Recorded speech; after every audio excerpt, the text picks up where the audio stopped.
Then something like about life at NDA, IMA, then tussle with colleagues.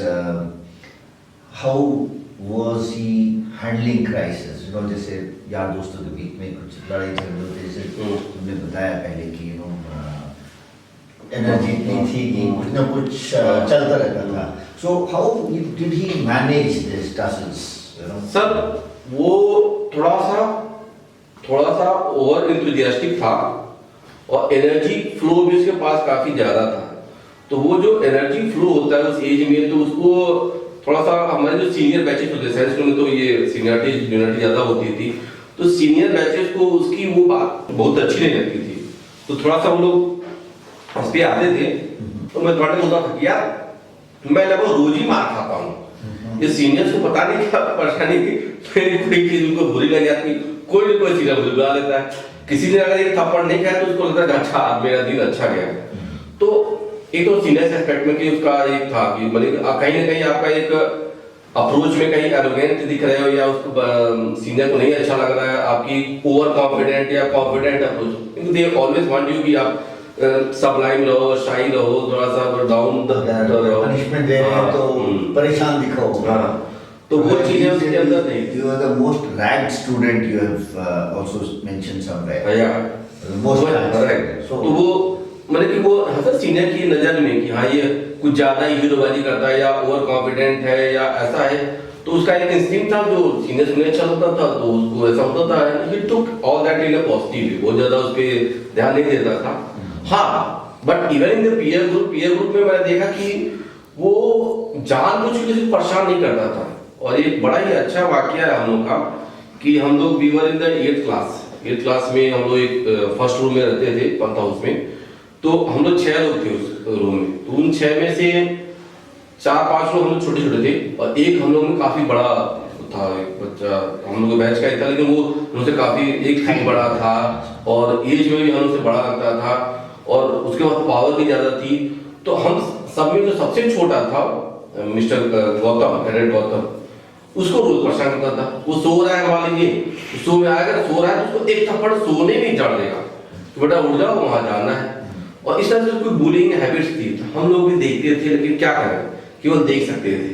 कुछ ज्यादा उसकी help out नहीं करता. एक होता था कि हाँ इसको नहीं होना चाहिए, लेकिन इस गलत चीज को हम लोग देख के और झेलते थे, अच्छा नहीं लगता था. लेकिन मनोज पांडे के दिन लगा कि यार ये कुछ ज्यादा हो रहा है, और हम लोग सबको बोला कि यार ये तो गलत हो रहा है, इसको इतना ज्यादा मारते बिना बात के मारा, हम लोग इसको रोकेंगे.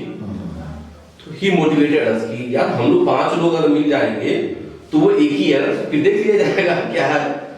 तो वन डे वी प्लान्ड कि अगर आज ये मिस्टर अवस्थी उसको मारेंगे तो हम सब इसको रोकेंगे, केवल गौतम ने हम सब भी इसके साथ होंगे.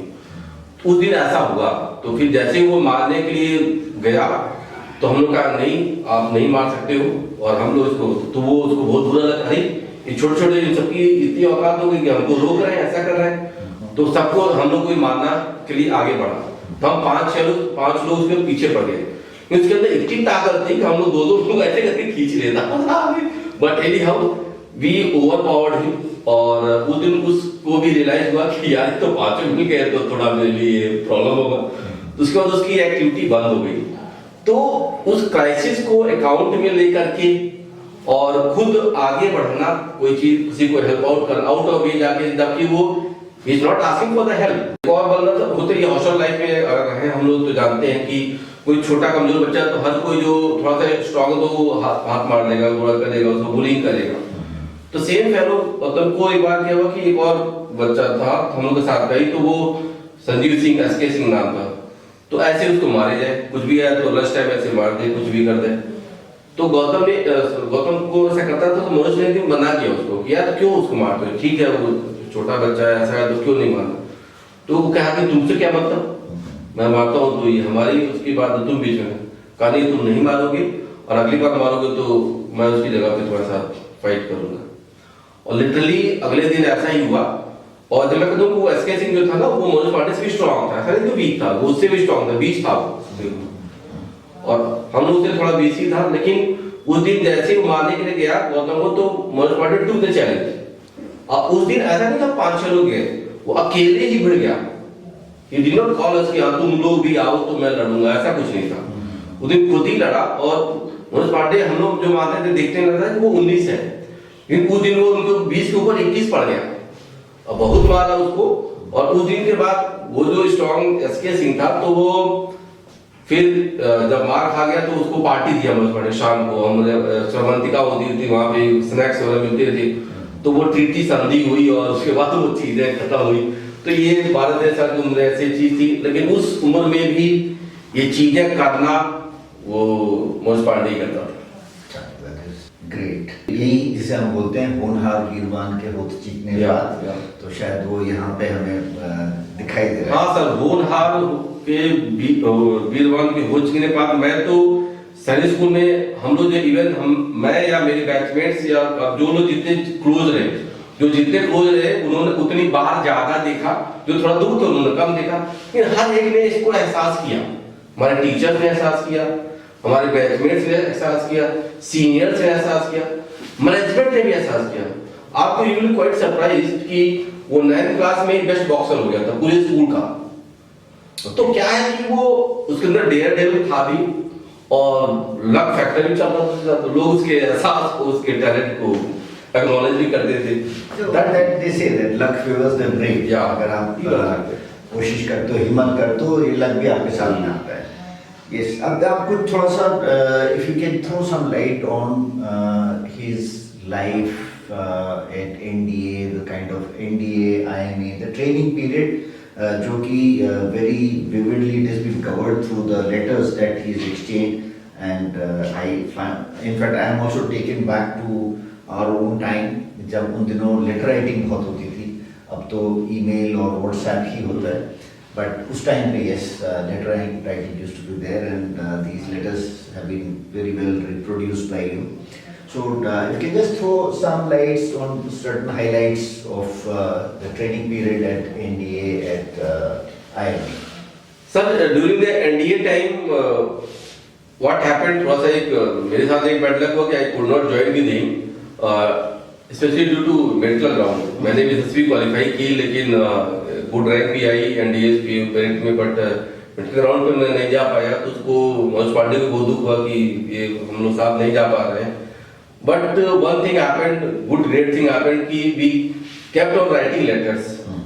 और राइटिंग लेटर्स में अब तो वो एनडीए गया था, मैं तो बाहर अपना डेली लाइफ में स्ट्रगल कर रहा था अपनी चीज़ों को एनी हाउ मेक आउट करने के लिए। तो वो बहुत ही पर्टिकुलर था, हर 15 दिन पे एक लेटर जरूर लिखता था, और मैं उसको फिर रिस्पॉन्स करता था मेरे लाइफ, और हमेशा मोटिवेट किया करता था कि आप ऐसे करो तो अच्छा होगा। और वहाँ क्या डिटेल बहुत मुझे बताता था कि देखो आज एनडीए में ऐसा हुआ, आज एनडीए में ऐसा हुआ, वो एक्टिविटी आज नोवाइस बॉक्सिंग हुई, आज एक क्रॉस कंट्री वाले हम लोग की फर्स्ट टर्मर्स की ऐसी हुई, वहाँ पे रैंकिंग पैटर्न ऐसा है, वहाँ का शेड्यूल ऐसा है। तो वो काफी हद तक उसको डिटेल में लेटर्स में खुद भेजता था और मुझे मोटिवेट किया था इस टर्म में अगले टर्म में आ ही जाओगे, तुम घबराओ नहीं, ऐसा हो जाएगा। और जब वो एनडीए गया तो मैंने कि उसको लगा कि ना कि yes this is my place, मैं अपनी सही जगह आ गया हूँ and now I am going to give my best. तो वहाँ की नॉइस बाउल में भी उसने अच्छा किया था, बॉक्सिंग भी उसने फर्दर आगे की, उसमें भी अच्छा किया, क्रॉस कंट्री में भी वहाँ पे अच्छा कर रहा था वो इन ऑल द एस्पेक्ट्स। क्योंकि हमारे जो एनडीए एंट्री में हमारे बैच है उसमें 5 ऑफ देम ज्वाइन, तो उन समय वो one of the best talent रहा, वहाँ उसने हर चीज को अच्छे उसमें किया। बट उसमें हम लोग जो थे लेटर्स के थ्रू ही मुझे बता पाया था वहाँ का सेटअप स्ट्रक्चर कैसा है, सूडान ब्लॉक क्या है, हबीबुल्ला हॉल क्या है, वहाँ पे गाने क्या चलते हैं, वहाँ पे गोल मार्केट थी उसके बारे में बताया, पीकॉक लेक है उसके बारे में बताया, फिर अपना फ्लाइंग कप क्लब के बारे में बताता था। ऑल दिस मुझे इतना अच्छा बताया था उस सारी चीजों को, उनका जो एकेडमिक ब्लॉक है या उनमें जो पढ़ाई कैसे करते हैं या क्रॉस कंट्री है, उसके बाद खाना खाने का कि यार डिस्प्ले तो लंच ब्रेकफास्ट इतना रहता है, खाने के लिए समय नहीं रहता है। तो ऐसी बहुत all the things routine of NDA काफी बताया। और बड़ा अच्छी चीज वो लिखता था कि हम लोग DLTGH days left to go home, तो मैंने कहता है कि हम लोग जा रहे हैं एनडीए, माने over the span of 6 month वापस आएंगे, तो माने कि 180 डेज से शुरू हो जाता है उल्टी काउंटिंग, 180 डेज 175 डेज। तो ये DLTGH मुझे एक टर्म याद है कि वो ऐसे, और he did well in NDA. 4th 5th term में उसने अपने वहाँ जो स्क्वाड्रन में माई स्क्वाड्रन में था, मैं स्क्वाड्रन उसके टाइम में नया स्क्वाड्रन आया था, he got most upcoming Mustang उन लोगों को एक पर्टिकुलर दिया जाता है कि वो very promising he was there, उसने उसको अच्छे से किया था वहाँ पे। और बीसीसी तो नहीं पता, लेकिन स्क्वाड्रन कैडेट एडजुटेंट और कैप्टन में रहा, और वहाँ से उसने जब एनडीए किया भी है तो अच्छा रहा कि उसने डिड वेल। उसके बाद वो आईएमए जाता है, आईएमए भी मुझसे बोल के गया कि यार एनडीए में थोड़ा था कि यहाँ पे मैं टॉप 10 या वैसे में नहीं आ पाया था, तो मेरा I will make a point कि मैं टॉप 20 में जरूर हूँ इन आईएमए। तो वो हम लोग ऐसे ही एक बार आया, तो जब आईएमए उसको जाना था तो उसने कहा कि यार थोड़ा सा यहाँ पे उतना मैं नहीं कर, शायद मैं भी थोड़ा सा एक हल्का सा रिलैक्स हुआ, या एक चीज और हुआ आईएमए में, सॉरी एनडीए टाइम में ना, जो उसको जॉन्डिस हो गया था इन द 4th और 5th टर्म। जॉन्डिस हुआ तो वो 1 महीने पूरा मिलिट्री हॉस्पिटल में वो एडमिट था, and on the verge of relegation था कि वो हो सकता है कि वो होल्ड किया जाए, लेकिन बच गया था वो, तो उसका मेडिकल ग्राउंड तो हो सकता था, but any how he managed. आपके अगर लॉन्ग एब्सेंस अगर ट्रेनिंग में हो जाए because of the medical reasons, so you are relegated to the next term. So that can happen. Yes. तो वो चीज ऐसे रही, बट एनी हाउ वो थोड़ा से बच के निकला, और आईएमए फिर उसने अपना अच्छा किया। और आईएमए में मुझे जो याद है कि ही वाज टेलिंग कि वो he was in 24th rank पे पास आउट किया।